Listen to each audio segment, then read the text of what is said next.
está constituida por los billetes y monedas nacionales que no estén en poder del Banco de Guatemala. Muy bien. De una vez el artículo 11, si fuera usted tan amable.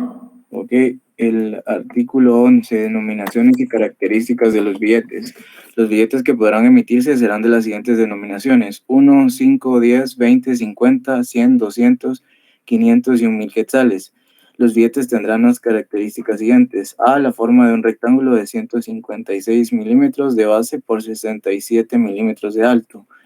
En el anverso B llevarán en el anverso el número de serie y las firmas, el facsímil del presidente y del gerente general del Banco de Guatemala. C, el anverso y reverso llevarán impreso el valor nominal en números sin letras en los sistemas de numeración arábigo y maya. D, los dibujos principales del anverso y reverso de los billetes serán los siguientes. Numeral I. Alfredo, primero. perdón que lo interrumpa. Ajá. Es muy extenso el artículo, entonces lo vamos a dejar hasta ahí, porque y perdón que lo interrumpa, yo admiro su colaboración, pero lo que usted leyó es lo medular para la clase. ¿Por qué razón? Porque leyó el artículo 2 y el 11 de la ley monetaria. El 2 se refiere que el Banco de Guatemala es el emisor de la moneda, ¿verdad? Para poder entender el tipo penal. Y el 11, pues los valores autorizados de moneda. Entonces, cuando alguien dice, va, ese tu comentario es más falso que el billete de 500, realmente no sabe lo que está diciendo. Porque si usted podría verificar ahí, ya está autorizado la emisión de billetes de 500 y de 1000 quetzales. ¿Es así, Alfredo? Sí, licenciado, sí es. Muy bien, ahí está, excelente. Ahora, otra vocecita, alguien más que también tenga a la mano la ley orgánica del Banco de Guatemala, que pudiera leer el artículo 48, por favor. Vamos, compañeros, vamos ahí. ¿Quién descargó la ley orgánica del Banco de Guatemala? Zamora, por favor. Andrea Suseli, por favor, Andrea, si fuera tan amable.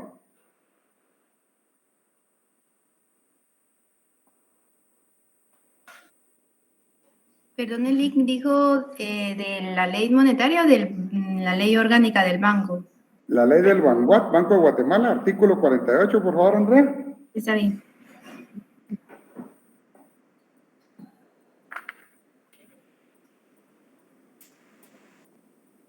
Artículo 48, reformado por el artículo 22 del decreto número 26 del 2012 del Congreso de la República. Prestamista de última instancia. Con base en la política,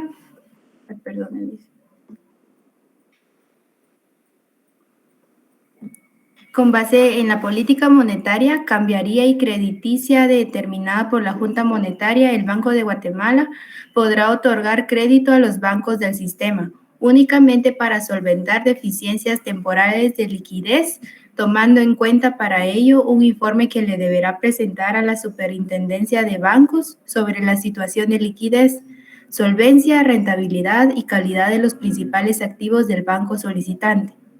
El monto total del crédito podrá ser hasta el equivalente del 100% de la suma del encaje promedio requerido en el periodo mensual precedente del banco de que se trate, quien deberá garantizarlo con títulos, valores o garantía prendaria de créditos, ambos de la más alta calidad, o garantía hipotecaria. El plazo de dicho crédito no podrá ser mayor de 60 días calendario, el cual, a solicitud razonada del banco de que se trate, podrá ser prorrogado por la mitad del plazo original. La tasa de interés a ser aplicada al crédito deberá ser superior a la que en promedio aplique en operaciones activas el banco de que se trate. Únicamente se podrá otorgar a un mismo banco hasta un máximo de 2 créditos en un periodo de 12 meses, siempre que los mismos se otorguen en 2 meses no consecutivos dentro de tal periodo. La Superintendencia de Bancos deberá informar a la Junta Monetaria en un plazo que no exceda de 10 días hábiles después del otorgamiento del crédito sobre las causas que originaron las deficiencias en liquidez, así como la calidad y situación en que se encuentren las garantías que respaldan el crédito. Lo establecido en el presente artículo será reglamentado por la Junta Monetaria a propuesta del Banco de Guatemala. Muchísimas gracias. Muchísimas gracias. Voy a explicar esto. Solo, por favor, voy a enviar el segundo link para evitar ahí que entre se averigüe si son peras o manzanas. Remito el segundo enlace ahí para los que se están uniendo en este momento. Muy bien, entonces, solo dejen. Ya vieron que también los bancos del sistema se enfrentan problemas, ¿verdad? Por eso el Banco de Guatemala es el prestamista de última instancia. ¿Qué quiere decir? Que el Banco de Guatemala pues va a ayudar a los demás bancos del sistema. Solo déjenme, por favor. Este es el segundo enlace.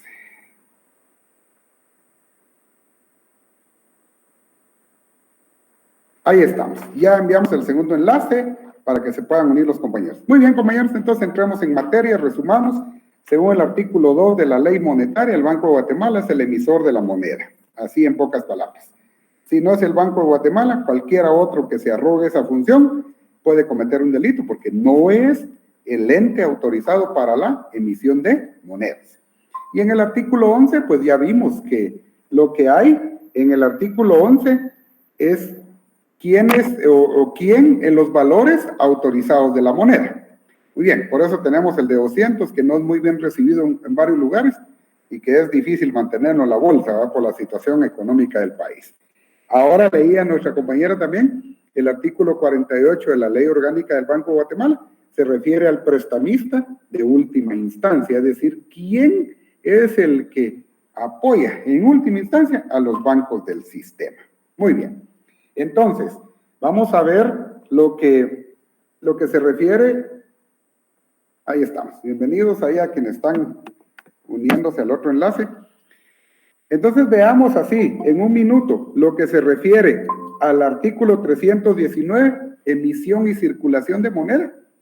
Establece el artículo quién, cualquier persona, ilegítimamente, sea de forma ilegal, emita. Ahí hay un verbo rector, emitir, emita piezas monetarias o las haga circular, o sea que el otro verbo rector es hacer. Dentro del territorio de la República hay una pena de prisión. Siguiente párrafo, en igual pena incurrirá quien haga circular billetes, vales, pagarés u otros documentos que contengan orden o promesa de pago en efectivo. Lo que está aludiendo este segundo párrafo es a lo que se llaman títulos de crédito. Y aprovecho para decirles que ahorita disfruten su quinto semestre. Ahorita está fácil las clases. A partir del séptimo semestre se va a complicar todo, ¿verdad? El otro año se complica porque ya hay procesales. Bueno, ustedes ya el otro semestre tienen procesales, pero cuando ya vayan a cursar derecho mercantil y derecho tributario, entonces sí se empieza a complicar la situación. Pero ahorita solo me van a escuchar. El segundo párrafo del 319 alude a los denominados títulos de crédito, ¿verdad? Títulos de crédito.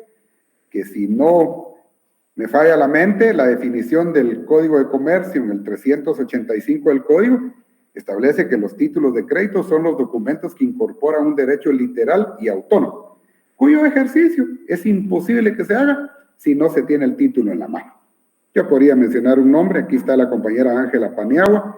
A la compañera Ángela hoy le pagaron, le dieron un cheque de 2,000 quetzales, pero ¿será que Ángela puede ir al banco X y dice, mire, vengo a cambiar un cheque por 2,000 quetzales? Ah, vaya, a mí me pagaron hoy con cheque, vaya. ¿Qué le va a decir al receptor pagar? ¿Dónde está su cheque? Es lo primero que va a pedir. El cheque en sí es un título de crédito, así en términos generales, pero no se puede hacer efectivo ese derecho si no se tiene el documento. Eso es lo que se refiere. Y esos títulos de crédito son documentos que mayormente se utilizan en el ámbito mercantil. Expliqué esto porque el segundo párrafo del 319 establece, en igual pena incurrirá quien haga circular billetes, vales. El vale es un título de crédito.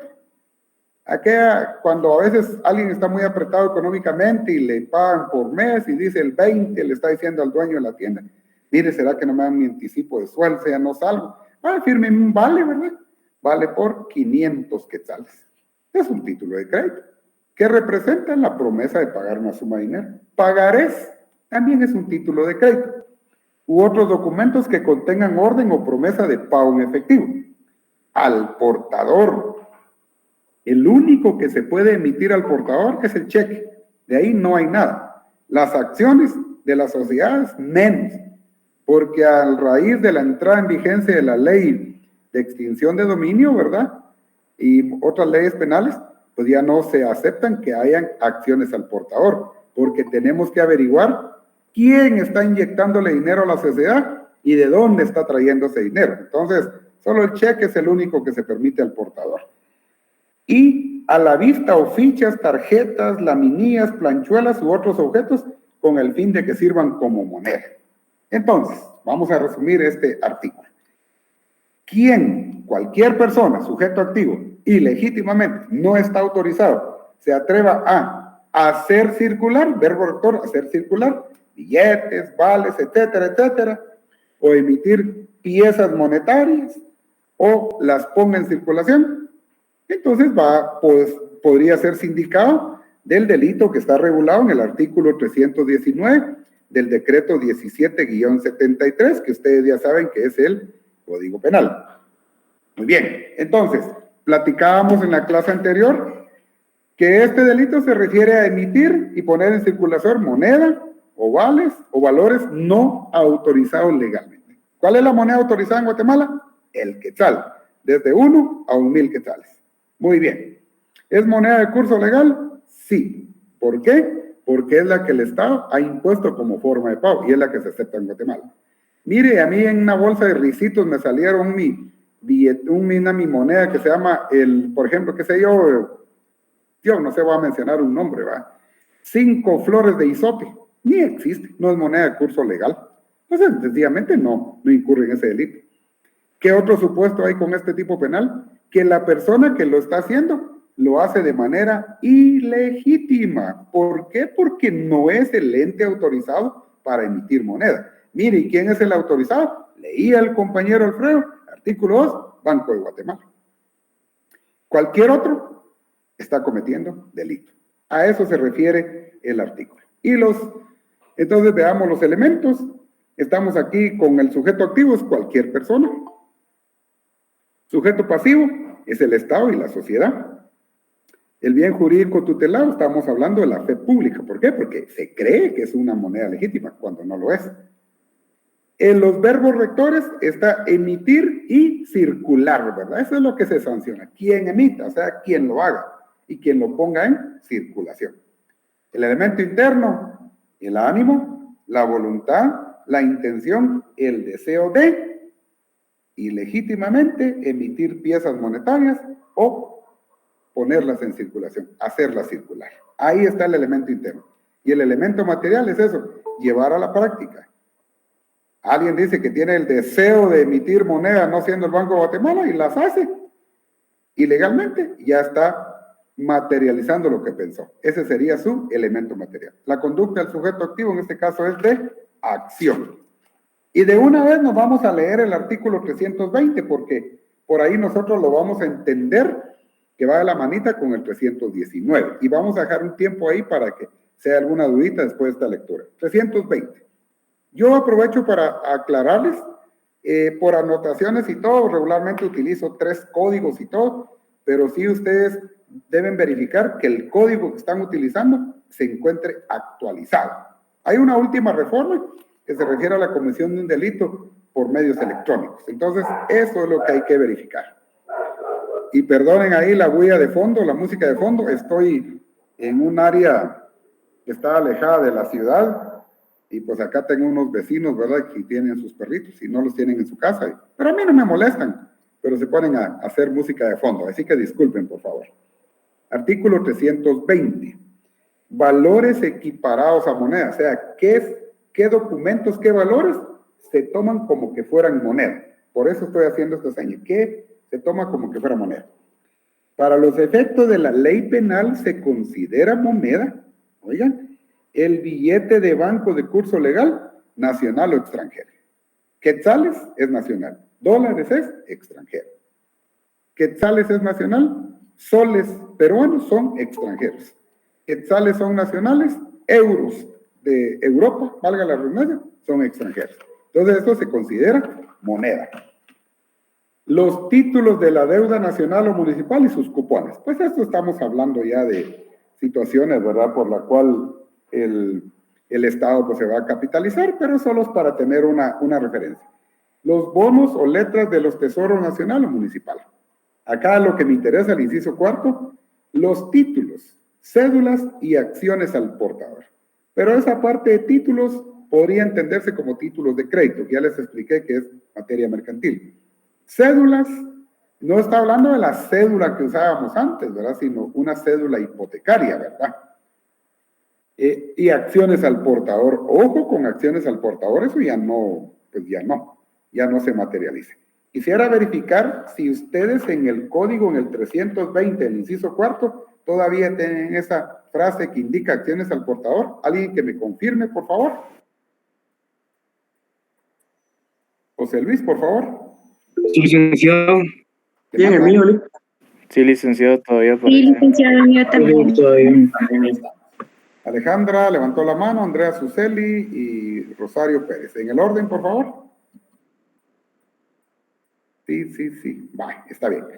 Ojo, acciones.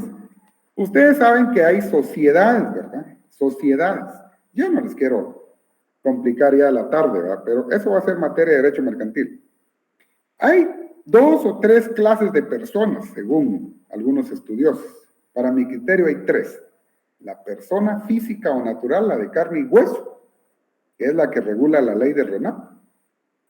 La persona jurídica, que también se llama colectiva, moral o abstracta. Y voy a mencionar un nombre, me nos va a dar Campero, ¿verdad? Burger King, qué sé yo, una ferretería, El Tejar, son personas jurídicas, ¿verdad? Y las personas, hay algunos que se refieren a personas jurídicas especiales, ¿verdad? O comerciantes sociales especiales, ¿verdad? ¿Por qué razón? Porque ahí estamos hablando ya de los bancos, ¿verdad? Tienen su propia ley, pero empiezan como un tipo de sociedad, pero tienen su normativa aplicable y tienen que llenar otros requisitos. Pero quedémonos para efectos de esta clase con lo que son, entonces, personas físicas y personas jurídicas.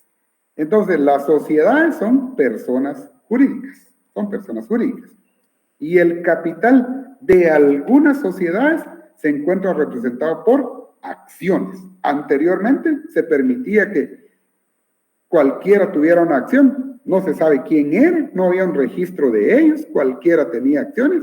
Ahora, en ese tiempo bastaba con llevar la acción, aquí la traigo, tengo 1000 acciones de tal empresa y vengo por mis regalías, ¿verdad? O sea, las ganancias.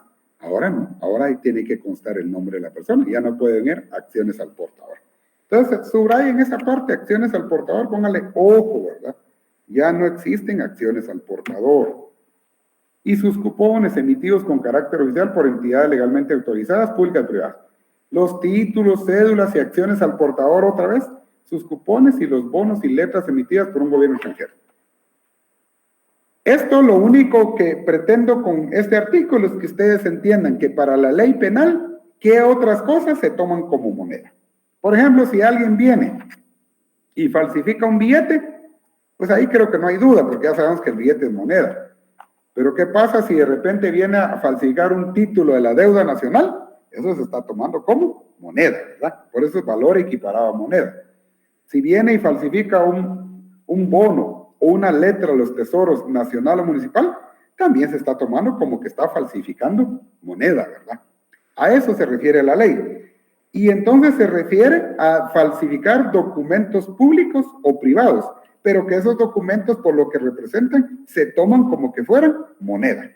Por eso el título del artículo, valores equiparados a moneda.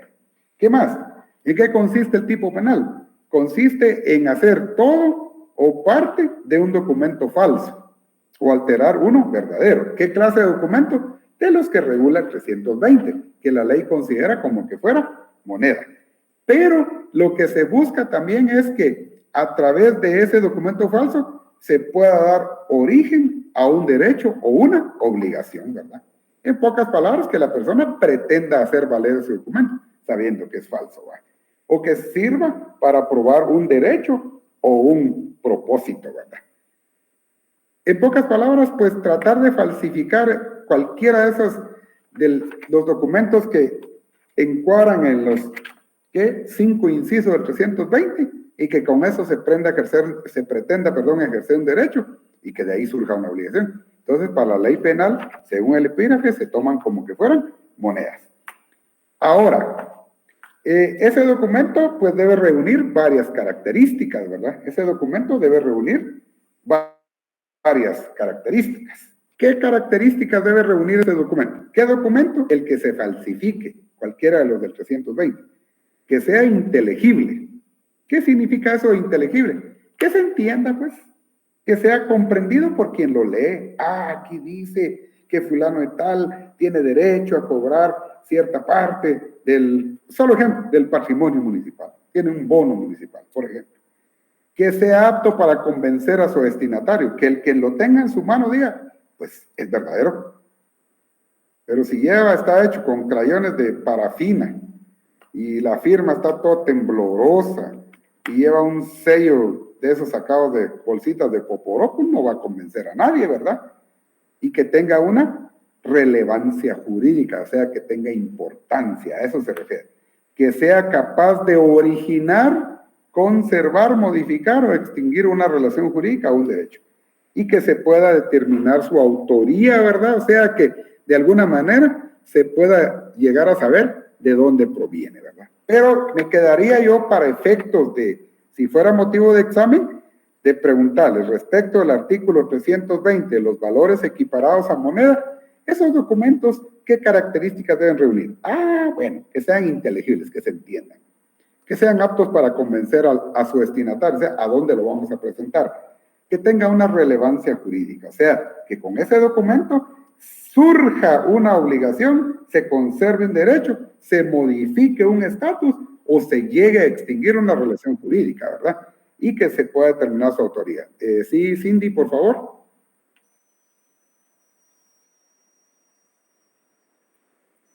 Cindy tiene levantada la mano. Alfredo. Licenciado, ¿podría repetir los valores que va a tomar para el 320, por favor? Sí, claro.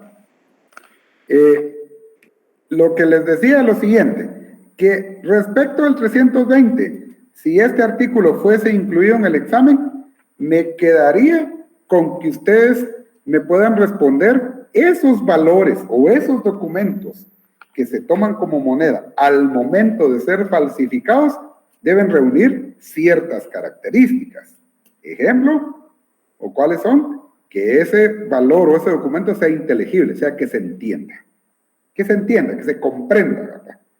Yo ahorita tengo una disyuntiva, hoy en un expediente notificaron una providencia, yo pongo la providencia por acá, la pongo así, y por todos los lados me quedo con dudas, no entiendo qué me están requiriendo.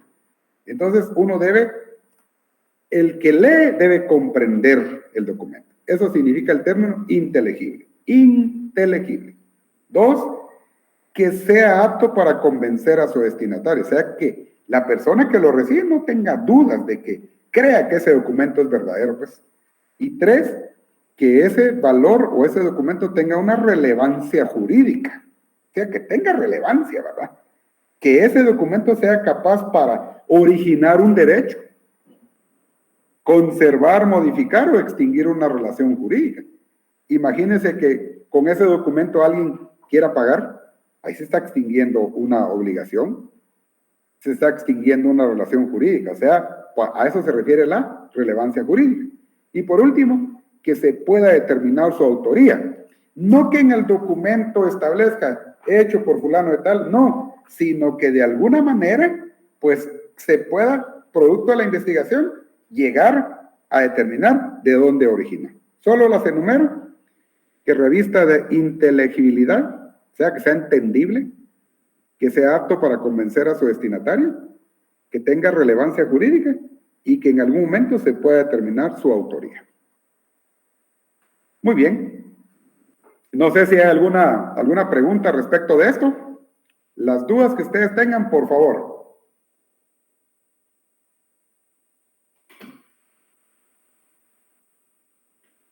Bueno, esperaría yo que no haya ninguna duda y si no, pues ustedes la plantean. Muy bien, compañeros. Con lo que hemos visto hasta acá, nosotros hemos abarcado ya algunos artículos, específicamente los tipos penales que se refieren a la falsificación de moneda. Y pues hablamos en este caso de fabricación de moneda falsa, alteración de moneda, introducción de moneda falsa o alterada, exposición de moneda falsa o alterada, cercenamiento de moneda, expedición de moneda falsa recibida de buena fe, emisión y circulación de moneda, que sería el tipo penal el último, y el 320 se refiere a qué documentos, qué valores se consideran moneda. Y por eso explicaba que esos documentos deben reunir ciertas características, las cuales enumeré y son que sea inteligible, entre paréntesis, que se entienda. 2, que sea apto para convencer a su destinatario, que quien lo lea no tenga duda. 3, que ese documento tenga relevancia jurídica, o sea, que por sí solo sea capaz de crear, modificar, extinguir relaciones jurídicas o derechos, y que en algún momento se pueda determinar su autoría. ¿Por qué hice este resumen? No van a decir un pequeño resumen, ¿no? Porque el resumen de por sí ya es pequeño, ¿verdad? Entonces, porque ahora nosotros vamos a hablar de 2 tipos penales que si los logramos dominar en esta noche, pues yo con eso me quedo satisfecho. Porque vamos a hablar de la falsedad material y vamos a hablar de la falsedad ideológica. Y ustedes muchas veces han oído que a fulano de tal se le imputó el delito de falsedad material y falsedad ideológica, ¿verdad? Y nosotros debemos entender esos 2 tipos penales de entradita, porque después entonces si los comprendemos, vamos a entender el que se denomina falsificación de documentos privados. Vamos a ver equiparación de documentos, establece el código. Vamos a hablar de uso de documentos falsificados, falsificar el certificado, etcétera, etcétera. Pero vamos con lo primero. Muy bien. ¿Se recuerdan que les dije que hoy en quizá 10 minutos íbamos a ver recapitular el procesito sobre el procedimiento de la detención, ¿verdad? ¿Sí se recuerdan? Ahí cuando sean las 7, que alguien me diga, Lick, son las 7, para que entonces podamos recapitular. Y cuando ya entendamos eso, pues nosotros ya podemos ir a tomar un cafecito. Muy bien. Pido que me apoyen, por favorcito. Quizá, yo no sé si Oscar Coroy tiene a la mano su código, o quien tenga a la mano. Necesito que alguien lea, por favor, el 321, por favorcito. Si gusta, lo puedo ayudar, licenciado. Por favor, Olga. Vamos.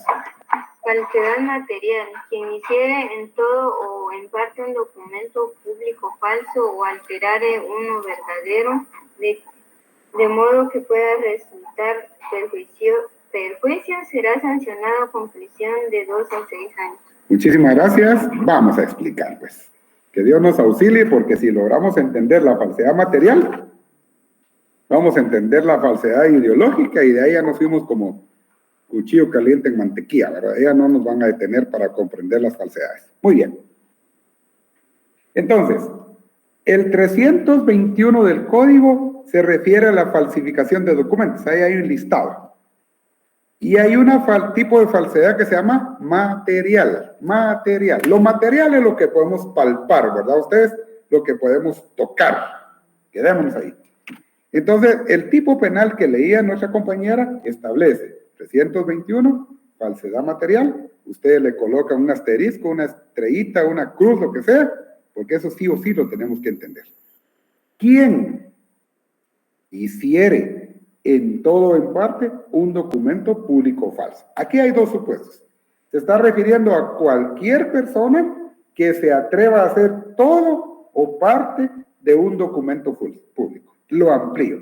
Cualquier persona que mediante falsificación se atreva a realizar todo un documento o parte de un documento público. Ese es el primer supuesto.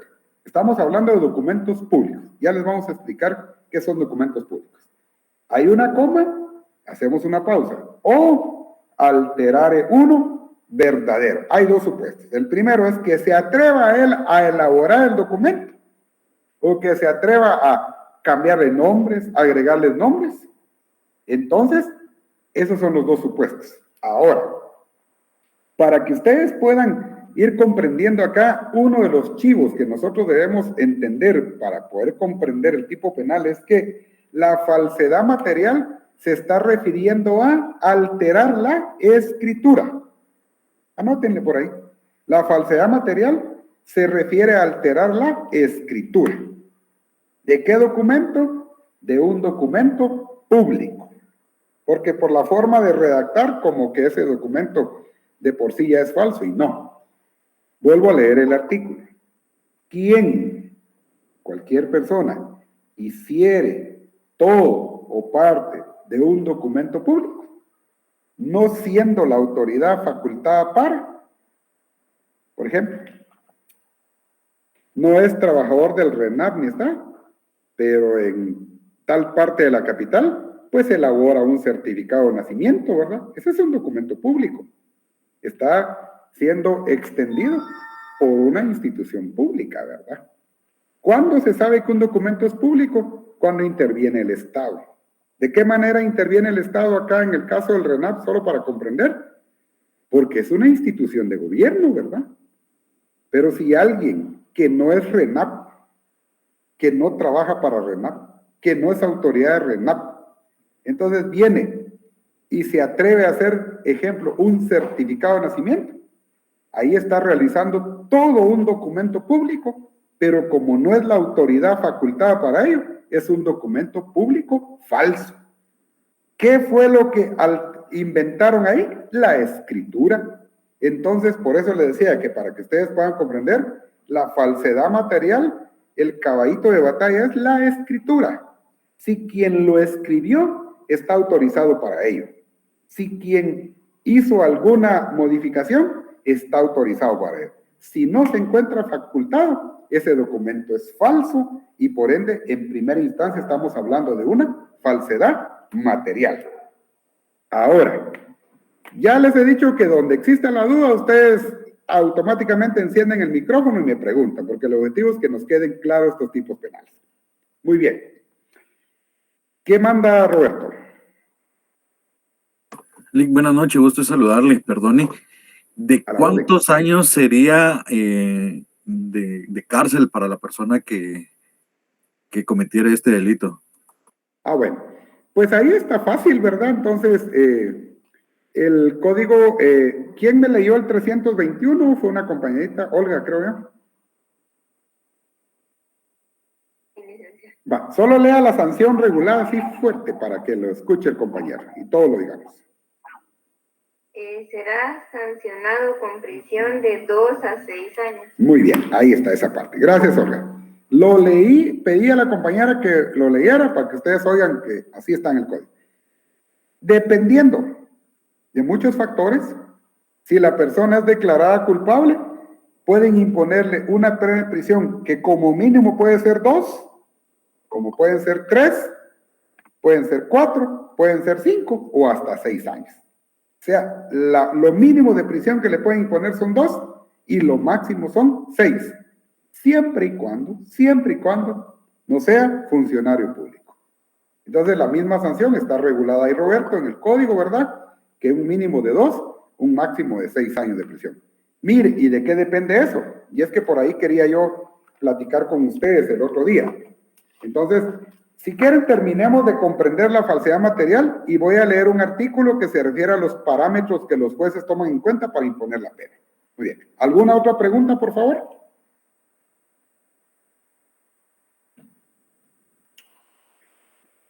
Solo hago la pregunta y quiero sus opiniones. ¿Quién emite las tarjetas de salud o las tarjetas de pulmones?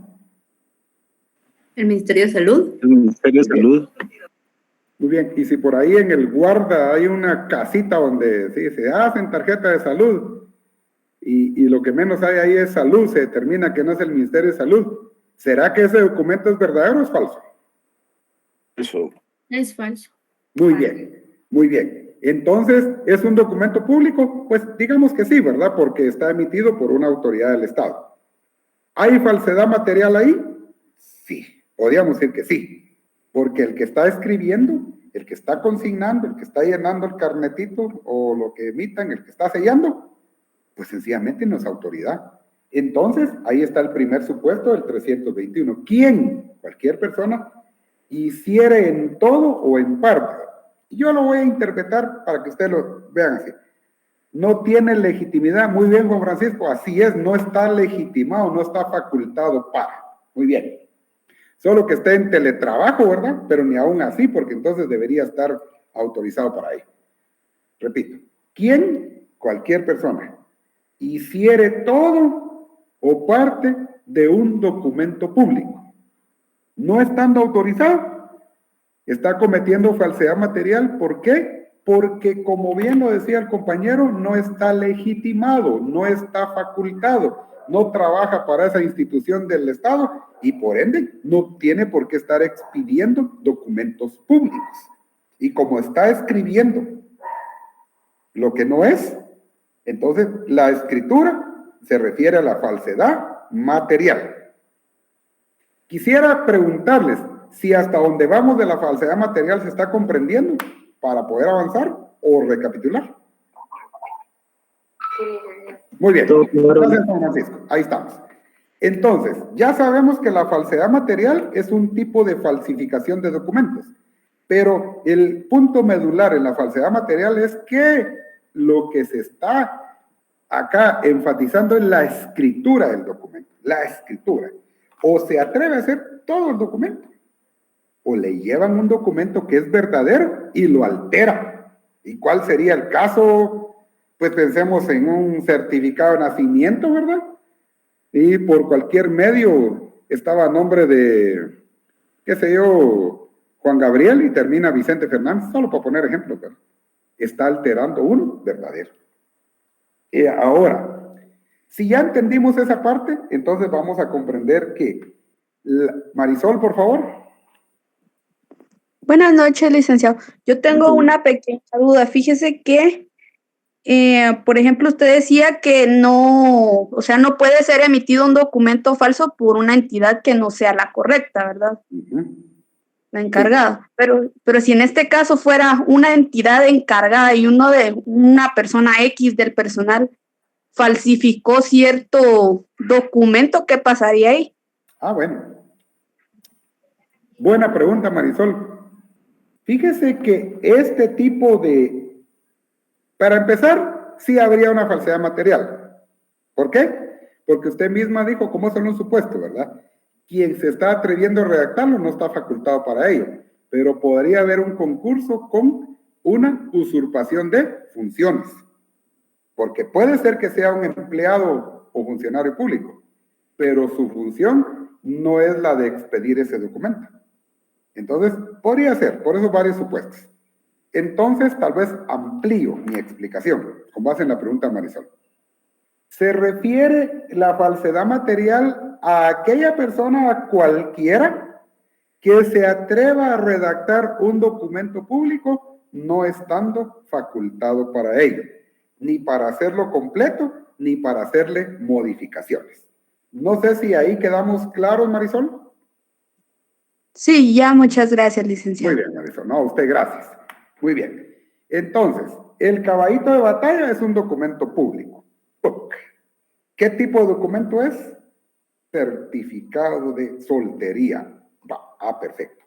¿Quién lo emitió? Pues entre comillas, RENAP. Código QR, ni existen bases. Pues este documento, como ya hablamos en mucho, lo chafearon, ¿no? Y resulta que no salió de RENAP, ni conocimiento tiene RENAP. Estamos hablando de que esa escritura es falsa, porque lo escribió quien no tiene facultad para ello. Muy bien. Como el 321 establece que hiciere en todo, o sea, todo, o parte de un documento, entonces ese tipo de falsedad material se refiere que podemos hacer todo el documento o agregar o reemplazar parte de ella. Entonces alguien necesita probar que su cliente es soltero, ¿verdad? Y pues se fue a ver un partido el fin de semana al estadio del Trébol y cabal ahí en el estadio del Trébol se encontró un folder con la carpeta del equipo y estaba un certificado de soltería, pero extendido a nombre de otra persona. Entonces dice, aquí ya la hicimos, le vamos a buscar la manera. Y de llamarse Juan Gabriel termina siendo Vicente Fernández, dije yo. Entonces está reemplazando parte de la escritura. ¿Sigue siendo falsedad material? Sí, porque para el 321 lo que interesa es que esa escritura no fue hecha por la persona facultada para hacerlo. Ahí vamos, hasta este momento vamos ahí. Ariel, por favor. Buenas noches. Mucho gusto. Licenciado, tengo una consulta. Por ejemplo, en una escritura de una casa o de unos terrenos. Digamos que voy con un abogado, las hace, pero yo falsifico la firma de mi papá, que es dueño absoluto de todo, ahí también puede entrar este caso, donde yo falsifico la firma. También, y obviamente está involucrado el abogado porque él sabe que se va a falsificar la firma. Sí. Eso lo buena pregunta, y eso lo vamos a explicar con el 323, porque la escritura en sí ya no es un documento público. Por eso les dije al principio, comprendiendo la falsedad material y la falsedad ideológica, ya nos vamos, pues ahí, calidad con los demás, porque lo de la escritura es un documento privado. Pero para responderle, sí hay un tipo de falsedad material. Y como en palabras suyas se falsifica la escritura, que es solo un ejemplo, también va a existir falsedad ideológica. Les anticipo, ¿por qué? Porque la falsedad ideológica también se llama falsedad histórica. Porque el documento en teoría está hecho por un notario, autorizado por el Estado para que pueda hacer escrituras. Él lo escribió, o su secretaria delante de él lo escribió.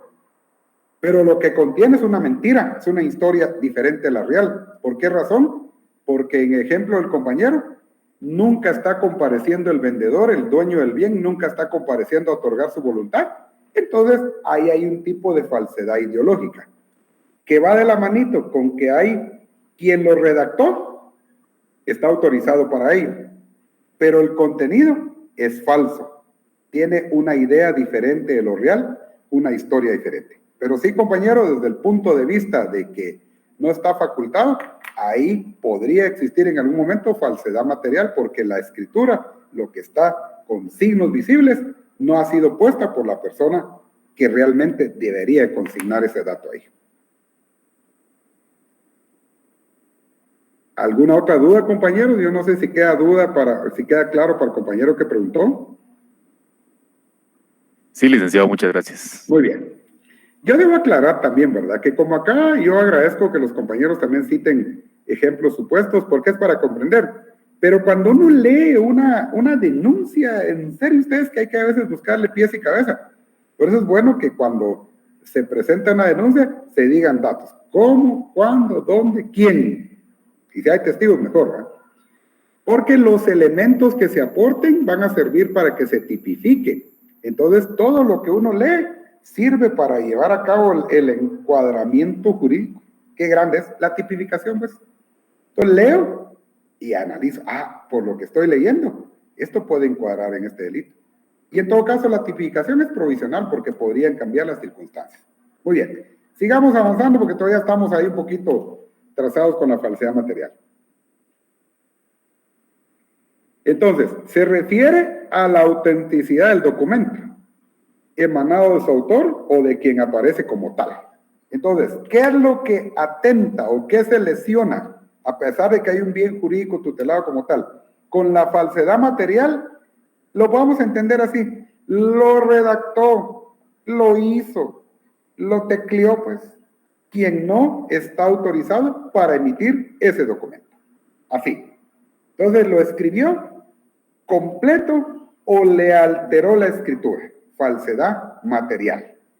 ¿Quién puede ser el sujeto activo? Cualquier persona. Y agradezco la pregunta de la compañera Marisol Sandoval, ¿verdad? Porque la palabra quién significa cualquiera, incluso desde dentro, ¿verdad? Cualquiera. ¿Quién hiciere, ahí está un verbo rector, en todo o en parte, un documento público falso? Y ahí les decía que parece que hay confusión, que hiciere un documento falso. O sea, que se atreva a elaborar un documento no estando autorizado para él y por eso el documento resulta falso. Ese es el primer supuesto. O alterar uno verdadero. ¿Es redactarlo todo o alterar la redacción de uno? Parte de la redacción. Cambiar un nombre, reemplazar, agregar, etc. Muy bien. Sujeto activo acá, cualquier persona. Sujeto pasivo va a ser el Estado y la sociedad. Seguimos viendo con que nosotros vamos a entender que va a ser el Estado y la sociedad. Y por acá tengo una anotación para poder ampliar. Respecto de los elementos, verbo rector, ya dijimos que hay dos, es hacer o alterar. Hacer todo o alterar el documento. Sujeto activo, cualquier persona. Sujeto pasivo, el estado de la cédula. Bien jurídico tutelar sigue siendo la fe pública. Por cierto, hay 5 clases de fe pública. Fe pública notarial, notarios. Fe pública registral, registradores. Fe pública administrativa es la que ostentan aquellos empleados o funcionarios públicos, ¿verdad? Fe pública judicial, juzgados. Pero esa fe pública judicial la tienen los notificadores y los secretarios. Y el juez, no. Y el oficial, no. Porque la fe pública se refiere, en el caso del notificador, por esa fe pública judicial se cree que él llegó a notificar tal día, a tal hora y en tal lugar. Se cree que eso es cierto, él tiene fe pública. Y si no es así, pues ya vendrán las nulidades, entonces ya se tendrá que determinar que él sencillamente se fue a tomar su café a McDonald's de la zona 9, valga la publicidad, y que se puso a llenar las cédulas y dijo que las entregó a fulano y tal, y nunca llegaron. Pero mientras él tenga fe pública, se cree que así es, ¿verdad? Y la del secretario, fe pública, porque con la firma que deja calzada el secretario, está diciendo, es cierto, la firma que está asignando el juez es la que siempre usa. Sea que el secretario, su fe pública es para dar fe de que esa es la firma del juez. Y la última, fe pública registral, o fe pública legislativa, perdón, esa se refiere al Congreso de la República de Guatemala. A ver, compañeros, hago una pregunta. Yo acá tengo un código que, si ustedes ven, dice Código Procesal Penal. Pero ¿será que nosotros estuvimos ahí cuando se aprueba el Código Procesal Penal? No. Nosotros creemos que esa ley salió del Congreso, por así decirlo, en sentido figurado, una vez agotado el procedimiento legislativo. Entonces, recapitulo. Fe pública notarial, registral, registradores, registro de la propiedad, RENAP, RIC, registro de garantías mobiliarias, RTU, registro tributario unificado, etcétera, etcétera. Fe pública judicial, y hablamos de secretarios y notificadores. Fe pública, mencioné, administrativa, funcionarios empleados públicos. Y fe pública legislativa, creemos que las leyes hay que cumplirlas porque son emanadas por el Congreso de la República de Guatemala. Por eso el bien jurídico tutelado, la fe pública, es la fe pública. Tanto para decir que el bien jurídico tutelado es la fe pública, perdonen ahí. El elemento interno, entonces, el ánimo o la voluntad de hacer todo o parte de un documento público. O el ánimo o la voluntad de hacer, de alterar un documento público. En el primer caso, si no está autorizado para ello y se atreve a redactar el documento, entonces todo el documento público es falso. Y en el segundo caso, podría tratarse de un documento público auténtico, pero al cual le están alterando su escritura para trasladar otro mensaje. Entonces ahí, esa parte fue la que se alteró. Y el elemento material, pues es eso, redactar o alterar el documento, y en este caso la conducta es de acción. Preguntas, por favor. Dudas. Necesito que esto de la falsedad material quede claro, por favorcito. Todo claro, Lico. Gracias, Alfredo.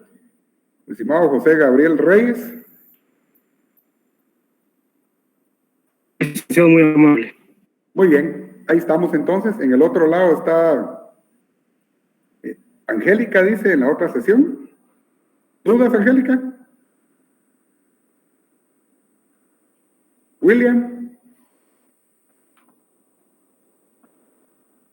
Bueno, no está por ahí. Muy bien. Gracias ahí por quienes respondieron. Entonces nos vamos al 322. Todo claro, Juan Francisco. Gracias, Juan Francisco. Muy bien. Ahora, el caballito de batalla de la falsedad material es la escritura.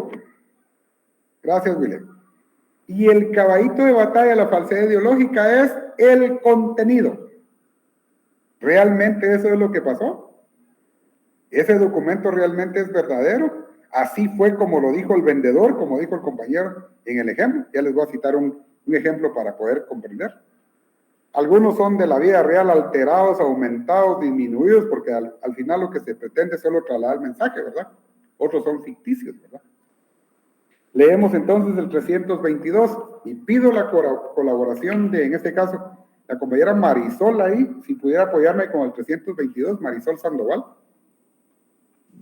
Sí, claro, licenciado, con mucho gusto. Gracias, mi estimada. Artículo 322. Falsedad ideológica. Quien con motivo del otorgamiento, autorización o formalización de un documento público insertare o hiciere insertar declaraciones falsas concernientes a un hecho que el documento debe probar, de modo que pueda resultar perjuicio, será sancionado con prisión de 2 a 6 años. Muchísimas gracias. Excelente. Ahí mire que nos quedó claro. La licenciada Marisol Sandoval leía en este caso el 322.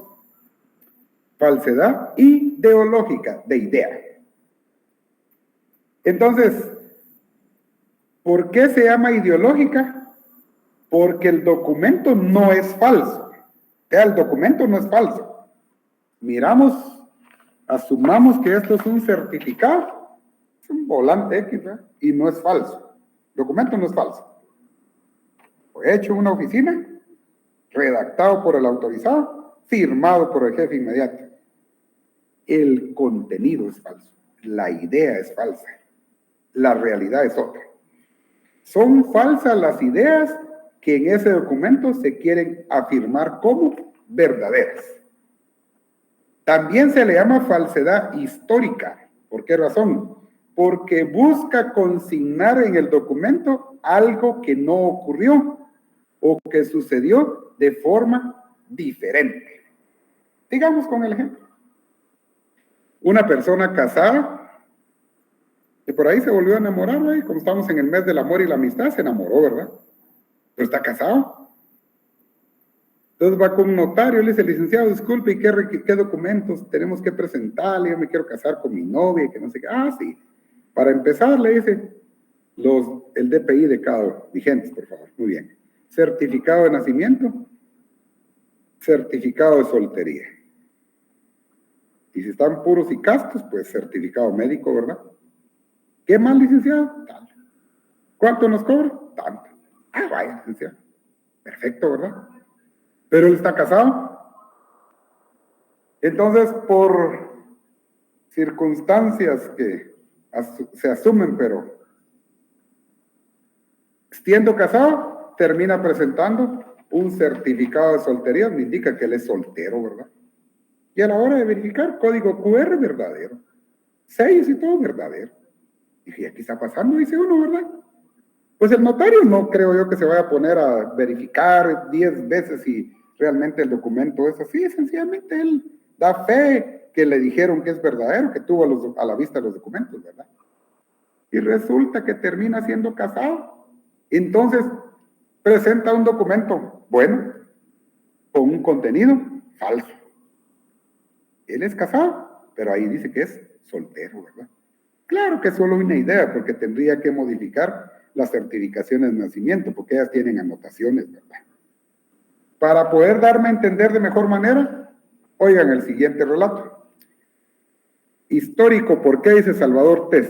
Ah, bueno, falsedad histórica. Como ella es falsedad, entonces falsedad histórica, porque narra una historia diferente de la verdadera. O sea, la historia que contiene el documento es falsa. Entonces, solo para poder comprender, oigan este relato. Me dice un colega, ¿cómo le va? Pues bien, le digo, ahí vamos poco a poco, en la oficina, y vamos y todo. Ah, muy bien. Aguante usted, me dice él, ¿verdad? Pero no sé si me lo dijo porque para ver mi criterio, o él estaba cargado, quería desahogar. No, mira que vino un fulano, así me dijo, a mi oficina, y me dijo, Lee, ¿cuánto cobra usted por redactar una escritura de compraventa? Pues depende, ¿verdad? A la orden, Salvador. ¿De qué depende, Lee? Si es la primera venta o segunda venta, porque de eso va a depender el monto del impuesto. Y depende cuál es el valor del inmueble, que regularmente se consigna o le consignan lo que está inscrito en el UCIVA. No le quedó muy claro ese Fabiola, pero no sé qué parte, Fabiola. Haga la pregunta así concreta, por favorcito.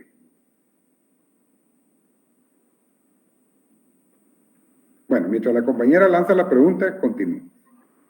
Llega la persona a la oficina del notario y le dice, mire cuánto cobra por una escritura, depende, así es primer venta o segunda venta, porque eso determina el monto del impuesto y según el valor con el que el bien se encuentra inscrito en el IUS y en catastro y todo. Muy bien. Ahorita vamos, Fabiola, en eso estamos ahí. Muy bien. Ejemplo que le ha hecho, mire, de honorarios le voy a cobrar 800 quetzales si usted cubre los impuestos. Ahora, si quiere que yo pague todo, deme los datos completos y yo le hago un cálculo. Cuadraron. Vaya. Mire, Lick, y cuando es que mi papá me quiere dar un terreno, pero me dijo que me lo va con compraventa, pero saber quién le metió la idea en él de que en la escritura establezca que hay usufructo vitalicio. Y bueno, pues ahí aumenta un poquito porque hay que estimarlo para poder inscribir tanto la venta como el usufructo, etc. Bueno, Lick, ¿y cuánto me cobra usted? Yo le propongo un negocio. ¿Qué negocio?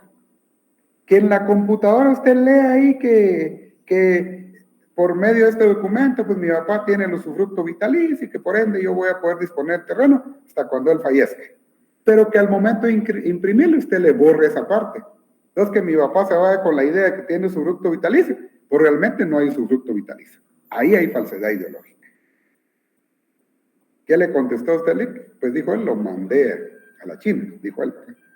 Dijo que no, primero que tuviera un poquito de respeto por el papá, y segundo que a él los títulos le habían costado y que no contara con este notario para eso. ¿Por qué hay falsedad ideológica? Porque la idea, gracias Juan Francisco, la idea que está contenida en el documento es diferente a lo que pasó. A él le iban a leer que hay usufructo vitalicio, pero en realidad, cuando vayan a imprimir la escritura, solo es compraventa sin usufructo ni nada. Entonces ahí hay falsedad ideológica. Y Fabiola preguntaba, entonces no existe el usufructo vitalicio. Sí, Cindy, existe el usufructo vitalicio. El usufructo vitalicio existe. Solo que para este caso concreto, al notario le estaban pidiendo, perdón por la que se hiciera loco, pues, que solo lo leyera en la computadora, pero que cuando imprimiera la escritura ya no apareciera usufructo ahí en el contrato. El usufructo vitalicio como tal sí existe. Hablemos de derechos reales, ¿verdad? Ahí estamos, Cindy. O sea, a él le pidieron que hiciera, que solo lo leyera, o que hiciera como que estaba ahí escrito, pero que cuando imprimieran la escritura, en ningún lado apareciera usufructo vitalicio. Y eso me sirve para la pregunta de Fabiola. Se llama falsedad ideológica, porque la idea, el contenido, la historia que narra el documento es diferente a la verdadera. Es diferente a la verdadera.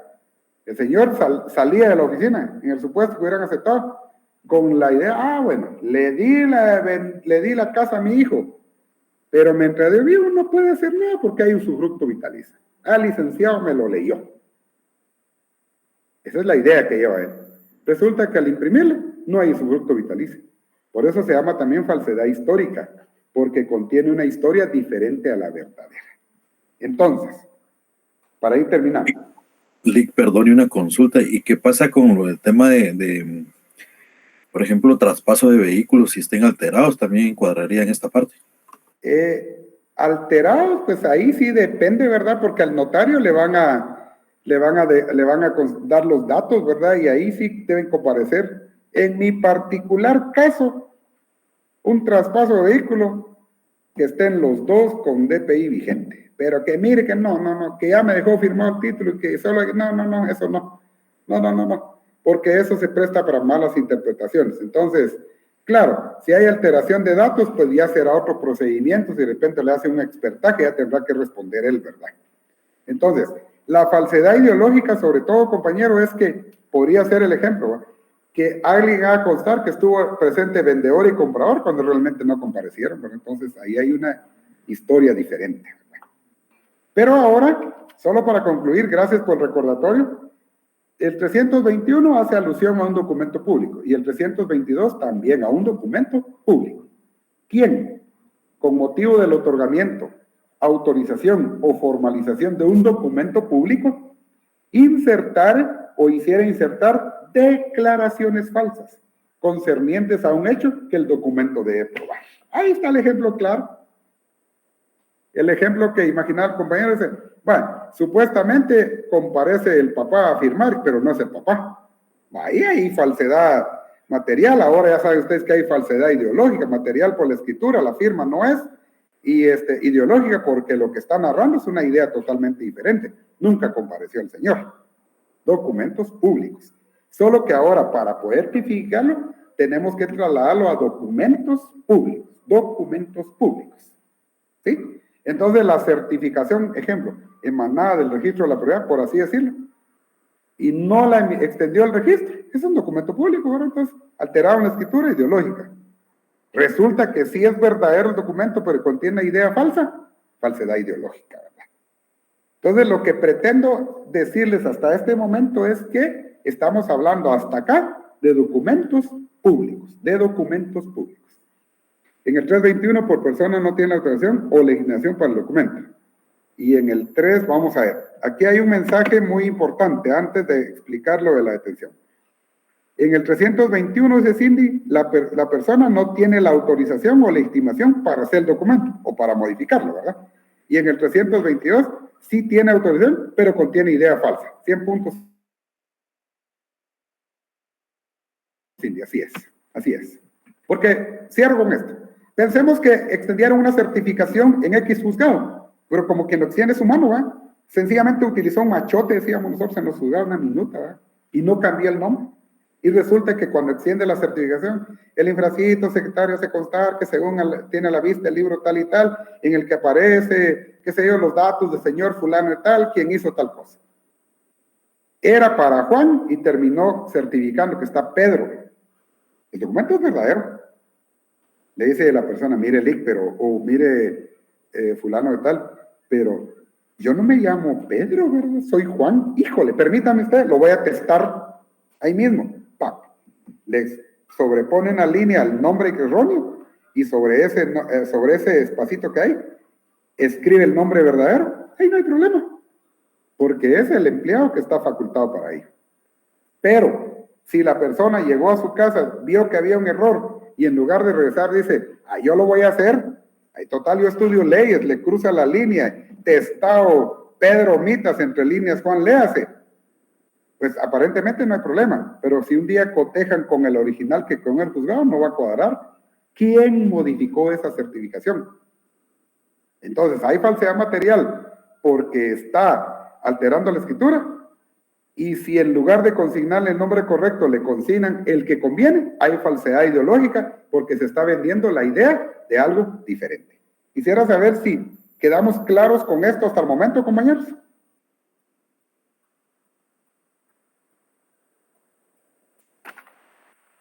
Sí, Arnaldo, perdón.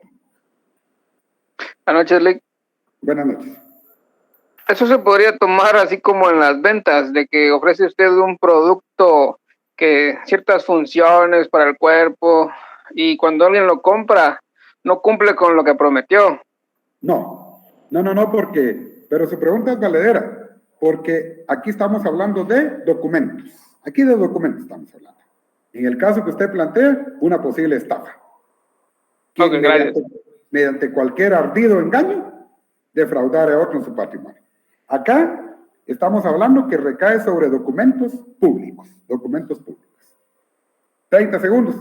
A una persona le venden, mire, toma esta vitamina en los buses porque esto le va a ayudar a dormir y no le va a dar apetito, papá. Nunca le pasó nada. Viene otra persona y dice, pues, ¿qué estás tomando? Y destapa la cápsula y concentrado para pollo tenía ahí. Nada le iba a hacer. Ahí hay una estafa, posible estafa. Antes de explicar, se llama histórica porque busca consignar en el documento algo que no ocurrió o que sucedió de forma diferente. Se trata de un documento cuya forma es verdadera, o sea, la hoja membretada es verdadero, ¿sí? Con otorgantes verdaderos, estuvieron las personas, ¿sí? Pero con declaraciones falsas. El contenido, sí, el mensaje que transmite el documento es falso. Debe tratarse de un documento auténtico. Es que esa es parte que a veces no comprendemos. El documento, el papel en sí es verdadero. Esa autenticidad es la que se aprovecha para mentir. Trae el logo de historia. Historia, dice Mayda acá. Trae el logo.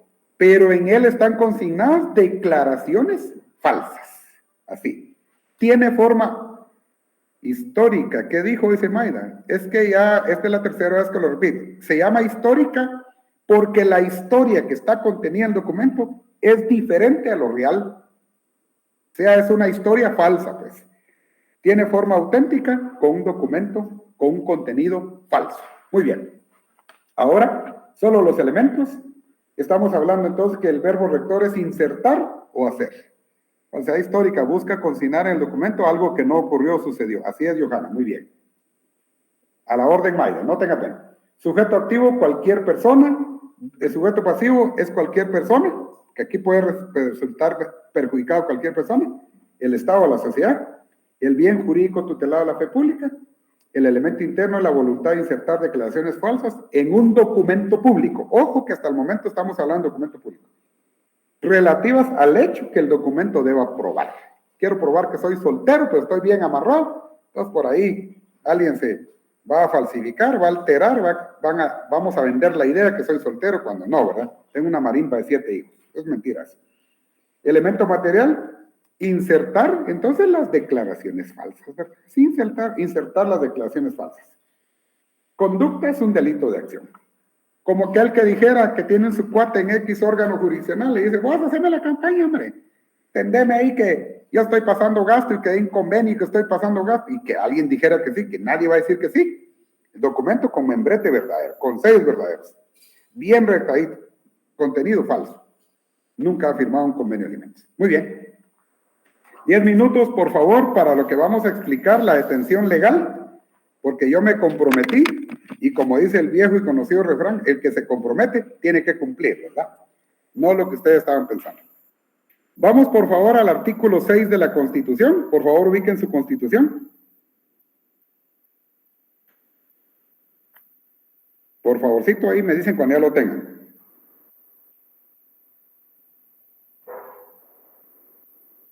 Ya, licenciado. Muy bien. Entonces, vamos a ir en orden. Esto va a ser cuestión de minutos. Artículo 6 de la Constitución.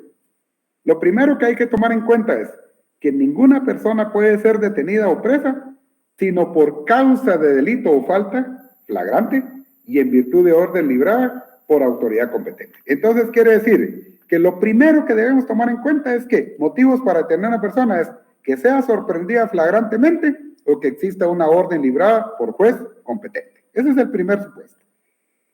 Nos vamos a ir entonces al artículo 7. Al artículo 7. En el artículo 7 de la Constitución establece: toda persona detenida deberá ser notificada inmediatamente en forma verbal y por escrito de la causa que motivó su detención. Entonces el paso número 2 es: detuvieron a la persona, ya sea por flagrancia o por orden de juez. Siguiente paso es que le van a informar el motivo de su detención. Eso es lo que deben hacer. Informarle el motivo de su detención. Si es por orden, qué juez ordenó su detención y en qué lugar va a permanecer. Entonces, paso número 1, puede ser detenido por flagrancia o por orden de autoridad competente. Paso número 2, le tienen que notificar el motivo y hacerle saber por qué autoridad y en dónde va a permanecer. Ahí mismo en el artículo 7, por favor, encontramos el tercer supuesto. Siguiente párrafo, o después del punto y seguido, la misma notificación deberá hacerse por el medio más rápido a la persona que el detenido designe. Quiere decir que el tercer requisito es que se le avise a un familiar, que se le llame a un familiar, que se le notifique a un familiar. Espero que no nos vayamos perdiendo. Artículo 6, dije, primer supuesto, por flagrancia o por orden de autoridad competente. Artículo 7, segundo supuesto, la persona detenida debe ser notificada inmediatamente, en forma verbal y por escrito, de la causa por la cual la detuvieron, si es con orden, quién libró esa orden y en dónde va a permanecer.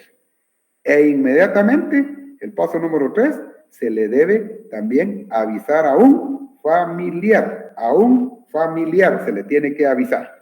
Ahora, el paso número 4 o el cuarto supuesto, artículo 8, todo detenido deberá ser informado inmediatamente de sus derechos. Es decir, que lo detienen, le dicen por qué lo están deteniendo, le avisan a un familiar y le informan sus derechos. Principalmente, ¿cuál derecho creen ustedes? Alguien que diga yo. ¿Cuál será el derecho principal? Libertad. El derecho de defensa, licenciado. Ahí estamos, Alfredo. La libertad, sí, la libertad de buscar al abogado. La defensa, dice Alfredo y Cindy, está bien, sí. Entonces, principalmente, que tiene derecho a un abogado defensor. Y que si no puede pagar los recursos de un abogado particular, que entonces el Estado le asignará uno de oficio. Entonces, leemos el artículo 8. Todo detenido deberá ser informado inmediatamente de sus derechos de forma que le sean comprensibles. Si habla el cachiquel, pues hay que buscar, ¿va? No habla del cachiquel, entonces hay que suspender la audiencia y pedir en este caso sería un intérprete, ¿va? Hay un departamento ahí en el organismo judicial que asigna intérpretes para que venga él y le expliquen en su idioma el motivo. Luego, nuevamente, todo detenido deberá ser informado inmediatamente de sus derechos de forma que le sean comprensibles, especialmente que puede proveerse un defensor, el cual podrá estar presente en todas las diligencias policiales y judiciales. Entonces, a veces las provisiones policiales al detenido se le hizo saber sus derechos contenidos en los artículos 7 y 8 de la Constitución. No le dijeron nada, solo el papel lo consigue. Ahora, vamos al número 4. Regresemos al paso número 5, perdón. Regresemos al artículo 6. Van a ubicar ustedes en el artículo 6 una parte que indica: los detenidos deberán ser puestos a disposición de la autoridad judicial competente en un plazo que no exceda las 6 horas. ¿Ya lo encontraron? ¿Alguien que me diga que sí? Sí, licenciado. Muy bien. Sí, licenciado. Entonces, paso 5. Vamos a ir por orden. 1, lo detuvieron. ¿Por flagrancia o por orden? 2, le notificaron, le dijeron por qué razón, quién ordenó su detención y en qué lugar va a permanecer. 3, le avisaron a un familiar, le notificaron a un familiar. Entonces viene el paso número 4, le informa sus derechos. Usted tiene derecho, mire, no como la película, tiene derecho a permanecer en silencio y si todo lo que diga será usado. No, tiene derecho a un abogado. Tiene derecho a un abogado. Usted tiene otro derecho que se llama presunción de inocencia. Hasta que un juez no diga que usted es culpable, usted se considera inocente. Tiene derecho a no declarar en contra de sí mismo. Porque eso es la no autoincriminación que ustedes van a ver en procesal penal. Porque aunque el señor diga que sí, pues hay alguien que tiene que investigar y tiene que demostrar, ¿verdad? Porque eso no puede ser tomado como una prueba en sí. Entonces tiene derecho a un abogado, tiene derecho a no declarar, si él quiere no declara, ¿verdad? Y tiene derecho a no echarse la culpa él mismo.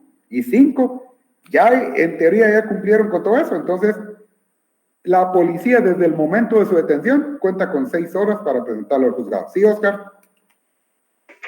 Licenciado, muy buenas noches. Una consulta. Yo caigo por un delito físicamente. O sea, a mí no me pueden conducir directamente a encarcelarme, sino tengo que estar presente ante un juzgado, o ¿cómo sería, licenciado? ¿Perdón? Sí. Mire, pues lo que sucede es de que la persona pues cada juzgado tiene su procedimiento, ¿verdad? Tiene su procedimiento. Quizá algún juzgado tenga carceletas, pero no es porque ya está condenada la persona, sino es el lugar donde tienen a los que detienen, valga la redundancia o la forma de expresarme. Posiblemente hay juzgados de paz que no tienen carceleta, entonces van a tener un pasillo ahí, todos enchachados, y ahí están, ¿verdad? Pero hay un juzgado de turno que sí tenga carceletas, entonces van a ir ingresando a carceletas, pero no es porque vayan cumpliendo condena, sino porque ahí van a estar mientras les llega el momento en que van a declarar. Así sería. Entonces detienen a la persona. 1, le dicen por qué la detuvieron. 3, le avisan a un familiar. 4, le hacen saber sus derechos, pero él va a estar ahí en la subestación. 5, hasta que la policía tenga preparada la prevención policial o el parte de consignación, entonces tienen 6 horas, de ahí saldría directamente para el juzgado. Ya el juzgado puede ser que no tenga carceleta, entonces lo va a tener en un pasillo ahí, que espere hasta que le llegue su turno para declarar, y si tiene carceleta, entonces ahí lo van a tener mientras llega su hora de declarar. Y entonces esto me sirve para el último paso, mi estimado compañero que preguntó, el número 6, en el artículo 9. Las autoridades judiciales son las únicas competentes para interrogar a los detenidos o presos. Esta diligencia deberá practicarse dentro de un plazo que no exceda de 24 horas. Entonces este es el último paso. Ya lo llevaron al juzgado, la policía cuenta con, el juez cuenta con 24 horas para tomarle su declaración. Ese plazo empezó a correr desde el momento de su detención. Entonces, la pregunta del compañero, detienen a la persona y va directo a la policía, a la comisaría, a la subestación. Ahí están diciéndole por qué lo detuvieron. Cuando lo agarran le dicen por qué va. Le dicen que por quién ordenó, dónde va a estar. Ahorita lo vamos a llevar a la policía, le vamos a avisar a un familiar, sí, va. De ahí lo vamos a llevar al juzgado. Tiene la policía en plaza. Lo presentan al juzgado, ya en el juzgado es donde el juez lo va a escuchar. Y mientras le toma su declaración, que ahí va su pregunta, ¿dónde va a permanecer? Si no hay carceleta en el juzgado, va a estar en el pasillo del tribunal. Y si hay carceleta, como la mayoría de juzgados turnos, pues va a estar en carceleta mientras le llega la hora de declarar. Centro de detención preventiva, no, Marvin, no. Lo que pasa es de que no podría, porque si a la persona hay que tomarle declaración, tendrían que razonar muy bien por qué lo están mandando al preventivo, ¿verdad? Entonces, la mayoría de juzgados o los de turnos tienen carceletas, ¿verdad? Pero eso solo es para que estén ahí mientras llega la hora de declarar. ¿Dudas? Sí, licenciado, yo ya entendí la parte esa. Me imagino que no puede ser juzgado uno sin antes, como usted dijo, con anterioridad, sin haber sido escuchado, oído delante de un juez. O sea, no te pueden conducir directamente a un centro carcelario sin que te hayan escuchado, ¿verdad, licenciado? Así es. En pocas palabras, a mí me tocó en algunas ocasiones cuando tuvimos procedimientos, solo si realmente no se podía identificar, pero realmente no había otra opción, pues a un lugar de detención preventiva una noche mientras traían documentos. En este caso me recuerdo a una persona de El Salvador, ¿verdad? Que iba conduciendo un tráiler y que pensó que estaba en la autopista y se descontroló y regresó el tráiler y lo fue a empotrar en 4 vehículos que iban tras de él, sin documentos, sin acreditar su arraigo, sordo de un oído. ¿Quién decía quién era él? Entonces empezamos a averiguar y se razonó bien el auto que por no poderse identificar plenamente y no haber otro medio, pues preventivamente se ingresaba una noche al centro de detención preventiva en tal lugar, mientras se le ubicaba a un familiar o alguien así que pudiera llevar un documento para poder identificarlo. Pero su análisis es correcto. Si la persona no ha sido citada, oída y vencida en juicio, no tendría que ir a un centro de cumplimiento de condena. Se tendría que buscar la mejor forma para protegerlo. Ahí hay 3 principios. Si ustedes me lo recuerdan en la otra clase, ahí está el favor rei, todo lo que sea en favor del detenido. Favor libertatis, favorecer la libertad. Y el indubio pro reo cuando lo están juzgando, que al momento de dictar sentencia, la duda favorece al reo. ¿Dudas, compañeros? Ahí estamos, licenciado, muy amable. Muy bien. Entonces, lo prometido es deuda. A tomarse el cafecito.